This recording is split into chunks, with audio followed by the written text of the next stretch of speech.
Once Sri Krishna met Duryodhana and told him that this is Dharma and this is Adharma. This is righteousness, this is unrighteousness. You should follow what is righteous, not what is unrighteous.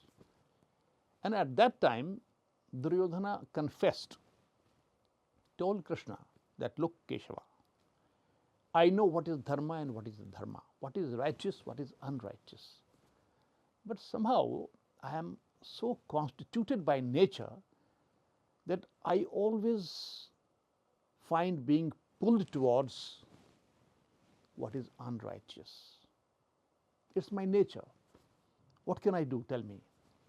Now, the answer to this question is available in the Bhagavad Gita.